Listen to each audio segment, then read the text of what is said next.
Just our common sense, everyday perception of the Earth, it is flat as far as we can tell. It is motionless as far as we can tell. And everything in the sky is revolving around us as far as we can tell. If nobody told us otherwise, we'd logically assume that the Earth was flat, motionless, with everything in the sky revolving around us. And you can prove that this is the case as well. For instance, with the horizon, as you rise up, no matter how high you go on the top of Mount Everest, or if you go in a balloon higher and higher, we've gotten independent balloons have gone up with cameras, the horizon remains flat all the way around and rises to the eye of the camera all the way up, totally flat, and rises to the eye of the observer. So that's one proof. Now, if the Earth were a ball, no matter how big, the horizon is said to be the curvature of the ball. If you were to go to NASA, it's all fraud, it's all fake.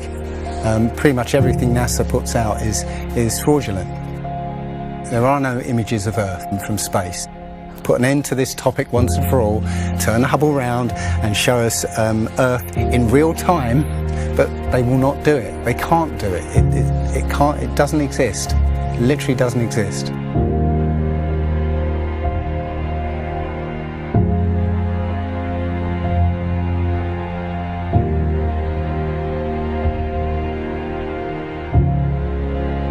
Looking at these images of Earth, including the one they call the Big Blue Marble, which was released in 2002, I think. Zoom into it with Photoshop, you'll see where they've used the clone tool in Photoshop to take a picture of one of the clouds and stamp it in various places around the picture. They got lazy. If the Earth is 25,000 miles in circumference, there must exist a curvature drop of 8 inches times the mile when you square the mile. 1 mile means there should be an 8-inch curvature drop. 2 miles, 2 times 2 times 8 is 32. That's 32-inch drop. 3 miles would be a 72-inch drop. And this would exponentially continue. Here's the longest bridge in the world. The Danyang Kongchon Grand Bridge in China, 102.4 miles long.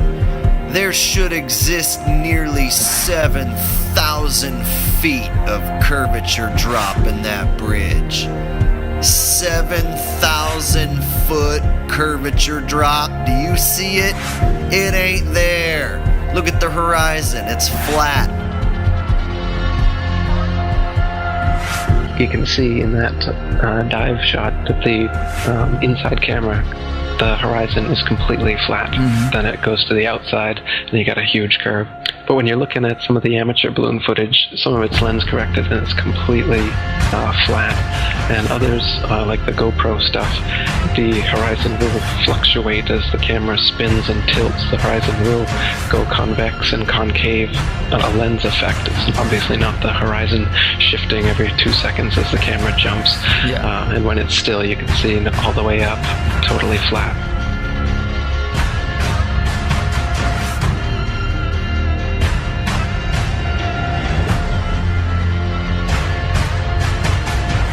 NASA is essentially Hollywood, and all the images that you think you've seen of a spinning ball Earth are faked. And all the amateur balloon and rocket footage that we've sent up there shows a flat horizon that rises all the way up. And that's impossible on a ball.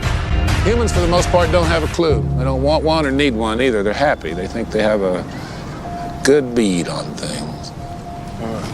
Well, why the big secret? People are smart. They can handle it. A person is smart. People are dumb, panicky, dangerous animals, and you know it.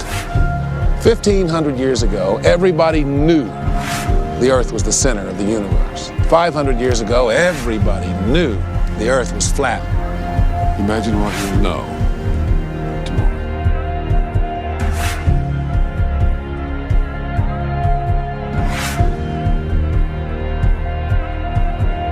The horizon, for instance, is always completely flat, and you don't feel any motion. So if you were just born today and looked out, you wouldn't assume that you're standing on a spinning ball. You'd assume that you were on a flat, motionless plane. So to assume that we are on a spinning ball is actually contrary to our common sense and our everyday experience. And there's also experiments that have been done to test whether we're on a spinning ball or not.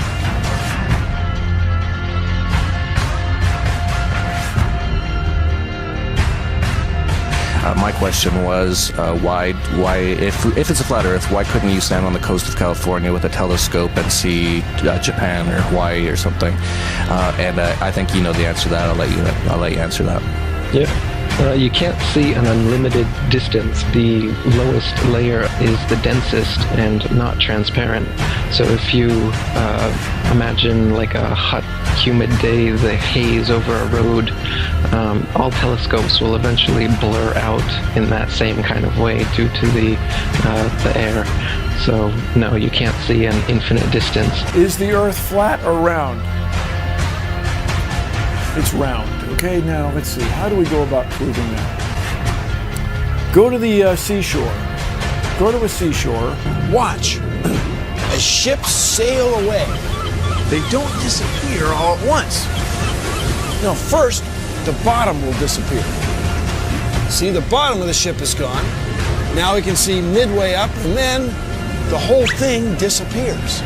Now, ships came back. They didn't fall off the table. So people realized that the world is curved. I mean, it's a big curve, but it's curved. So, the process of testing claims, the world is flat, the world is round, is what we call science.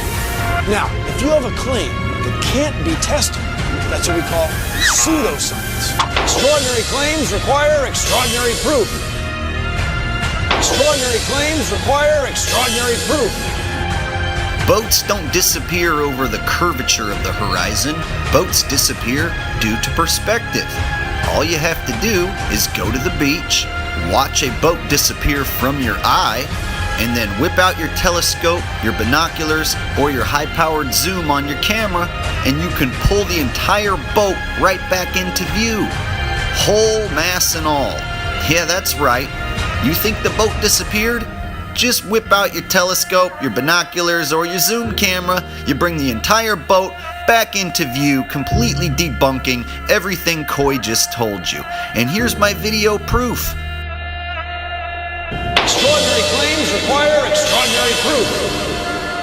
Imagine that. You can debunk the curvature of the Earth yourself with just a simple zoom on your camera.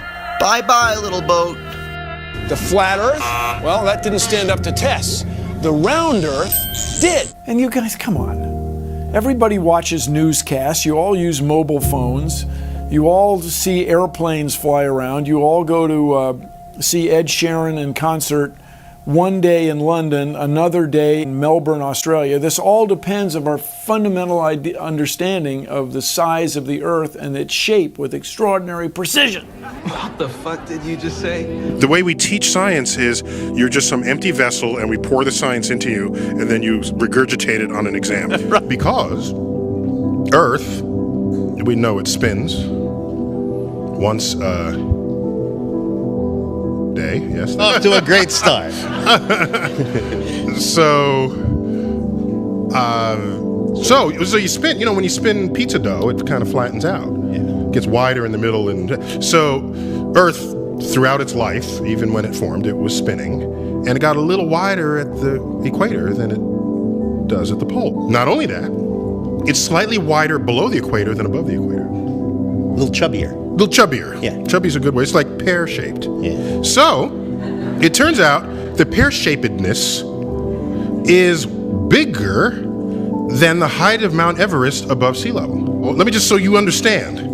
We've been fed a lie our entire, I want to call it a lie. We've been fed. It's a point of view thing, I think. Earth has been misrepresented to us by science. Pear-shaped.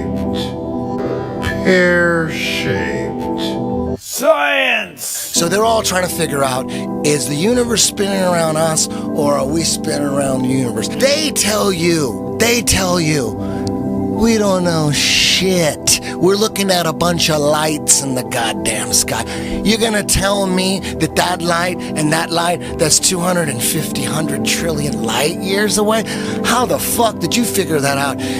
Well, don't they have an explanation for that shit? No, exactly. That's what you just said right now. What you just said now is what everyone's natural reaction. Because anytime someone says anything about space, you automatically think, someone figured it out. You don't know the guy's name. You don't know the name of the experiment. You didn't look into it yourself. You just think when someone tells you, how far is the Earth from the sun? They'll say, 93 million miles away. Like you just, everybody relies on someone figured that out and someone double checked it. You're going on what you read. And right now, cosmology, they don't know what the fuck to do. You know what they found out? The cosmic microwave background shows that all the galaxies are on shelves lined up to us. That we're at the fucking center. They don't know what to think about. Yeah, there's a lot of controversy going on about it. You should see the stars do all sorts of strange motions, but you don't. You only see them make these perfect circles. That tells me that it's the stars that are moving, not the Earth. The Copernicus principle, the one that we live by, is that we're insignificant, we mean nothing, we're a speck in the universe. That's the heliocentric model, that we go around the sun. The geocentric model means that everything goes around us. That's what this is in the Bible. That's what the first astronomers were saying. Ptolemy was the first one to say, yeah, we are the center. You can tell based on these observations, everything's revolving around us. Earth is the center of the universe, and we stand still, and the universe spins around us. You know what? They've lied so much. NASA's lied so goddamn much that I don't believe shit I see. They've got that satellite image of that frozen moon. What's that frozen moon? Oh, let me see if that's CGI. Find that They got a picture of a frozen fucking moon? I guarantee you it's CGI. No way they could take a picture. Heliocentric model is in trouble. Watch as the sunlight shrinks and follows the sun. It's definitely a locally illuminating sun, not far away, not very big, and definitely not 93 million miles away.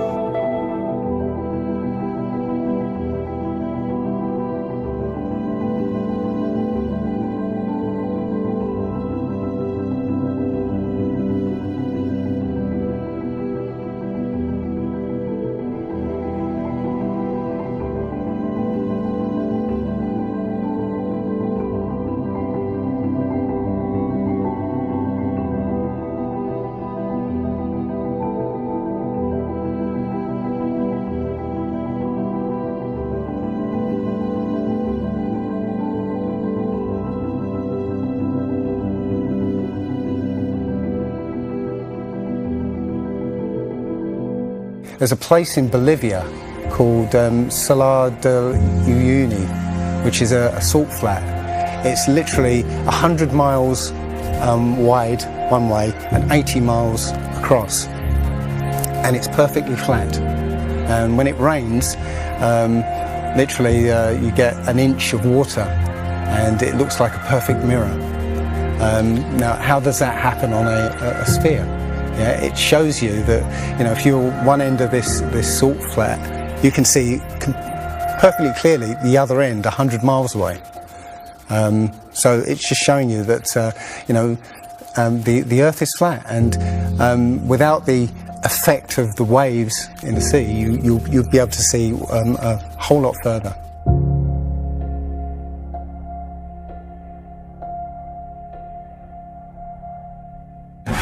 Took a picture across the Great Lakes from Michigan, and was able to see, I believe it's Chicago, which he shouldn't have been able to see. And the television station basically said it was a mirage. I found this photo, Randmere State Park. This is from Joshua Nowicki, and what you're seeing here is a mirage.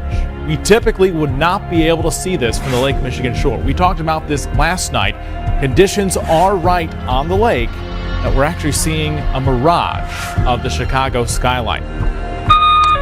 Warning, bullshit alert. very interesting here. Here's what's happening. This is a good example of a superior mirage. So Joshua was on the Lake Michigan shore. He was looking towards the west, and Chicago's beyond the horizon. Should not be able to see it. However, with the right conditions, we have an inversion. We have cold air near the cold lake water and some relatively warmer air above it. This will bend the image of that skyline back towards the viewer. And so typically we would not be able to see this. This image would be viewable from much, much higher in the sky. They always say it's a mirage, but for a mirage to happen, you have to have very specific atmospheric conditions. It's not a mirage. It's simply that you're looking across a plane.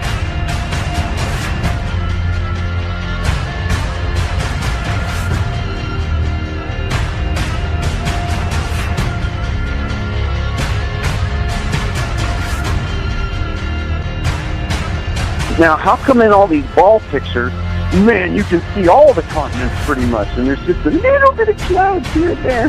Man, it's like some of these pictures, like there's some where they show the Earth at night and you can see all the lights and stuff. It's like, you're telling me the entire continent didn't have clouds? The entire fucking continent, like you can see Africa and all these lights and all this stuff. Like, if you turn on your porch light, I guess you can see it from space, apparently. And it's like there's no clouds in some of these pictures. And they spelled out the word sex, right, recently, probably a few months ago in one of the clouds. But, if they do their research, they say, well, those are composites. And I said, well, how come they copy and paste the clouds on some of these? And they use the same cloud form. Like, if you're going to make a composite, but you shouldn't be copying and pasting clouds. That means you're adding stuff that's not real. Yeah, and the thing is, those pictures that you're talking about, the blue marble pictures, I think there's about maybe 8 to 10 of them over time that NASA has put out, and you're absolutely right. None of those pictures look the same. The color of the water is different. Like you said, the continents are different sizes. It's just unbelievable. And I think what happened originally was they would put these things out and nobody was paying any attention to it. And then all of a sudden now, people are paying attention to it, and now they're pulling these pictures in, and it's an obvious fraud. What? And the thing is, there's supposedly tens of thousands of satellites orbiting Earth.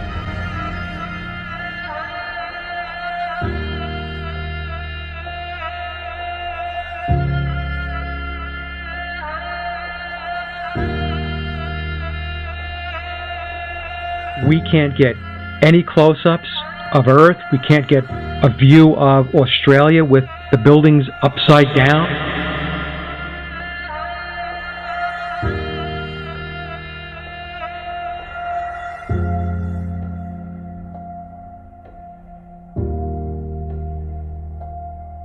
And they'll look at you like you're crazy.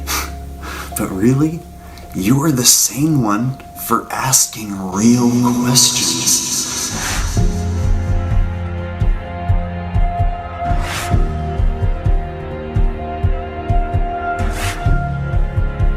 They're the fucking idiots for just repeating school book bullshit. That's how it works. I was taught school book bullshit in public school, and somehow I was able to break free and free my mind. You know how I did it? I watched NASA rockets explode a bunch of times.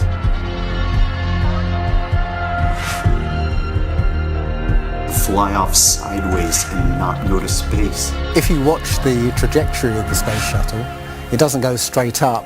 It always goes in a curve and out to sea.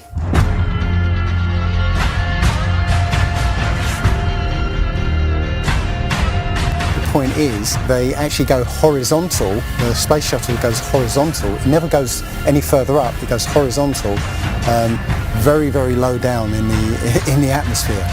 It's still in the atmosphere while it's horizontal, so it never gets any higher. And it goes out of sight, not because it goes too high, because it goes too far downrange. And they have a plane that's mocked up to look like a space shuttle. It's a jet-powered aircraft. That's it. It's not a glider. It's an aircraft. And that's what they're fooling us, taking billions of dollars in and giving us images and fake planes for that 10 billion, however many billions of dollars it is. what goes up must come down. And literally we have not ever seen anything that has ever gone up and not come down.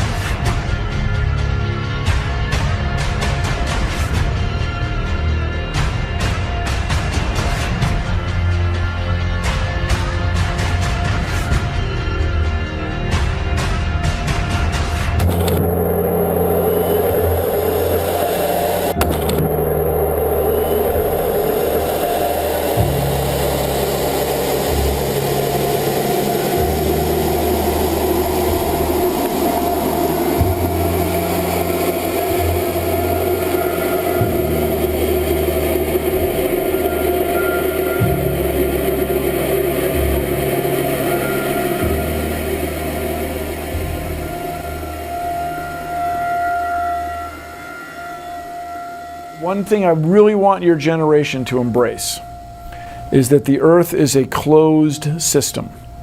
We cannot leave the Earth. There's no place to go.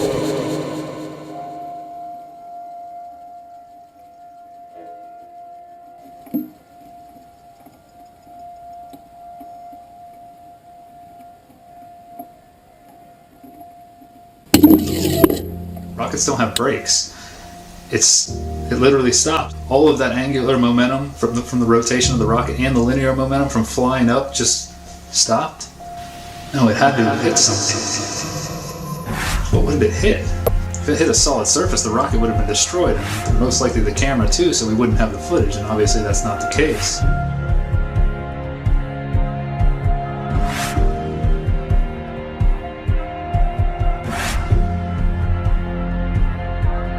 Kicks and deals. It's a long fly ball going back, and the ball shatters the sky, bringing the ocean itself down into the stadium. Oh, Simpson just broke this dream's reality wide open. I know we have still not shattered that highest and hardest glass ceiling, but someday someone will, and hopefully sooner than we might think right now.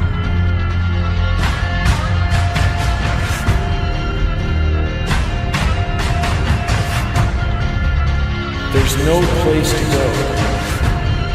Although we weren't able to shatter that highest, hardest glass ceiling this time, thanks to you, it's got about 18 million cracks in it. And it may be hard to see tonight, but we are all standing under a glass ceiling right now. People figured out that we were an enclosed system. The more advanced we got, it would be the biggest thought on our minds. That's all we care about. You could make a wildlife reserve 1,000 miles square. All people, all human beings would do is just be knocking on the fence constantly, going, why is this fence here? Who built the fence? Why are we in here? And so on and so on. Why do you think that Truman has never come close to discovering the true nature of his world until now? We accept the reality of the world with which we're presented. Earth, yip, yip, yip, yip, yip, yip, yip, yip, Earth, yip, yip, yip, yip, yip, yip. Earth! If you start here, and you go around long enough in the same direction, you wind up in the place you started from. Yes, Thomas? Why don't we fall off when we walk underneath, Miss Sarah? Because of a force called gravity. What does gravity look like? Gravity is something we can't see, but we know it's a great invisible force that keeps us all here on Earth. It's a natural force that keeps us all from flying off into space. We were always told that the world is flat. You are told right. Don't listen to her. I've been patient with you, Sarah. Lord knows I've been patient, but now your words have revealed you. The law of gravity was discovered by Sir Isaac Newton in 1687. That's almost 200 years ago, Uncle Evan. But there is only one law. The law of God. What is gravity? I have no idea. Okay, next question. Wow. No, here's the difference. We can describe gravity. Okay. We can say what it does to other things. We can measure it, predict with it. But when you start asking, like, what it is, I don't know. Einstein, in an Einsteinian answer, we would say gravity is the curvature of space and time. And objects will follow the curvature of space-time, and we interpret that as a force of gravity. That's probably the best answer I can give to a what is gravity question, or why is there gravity. That's the best I can do there. I think that's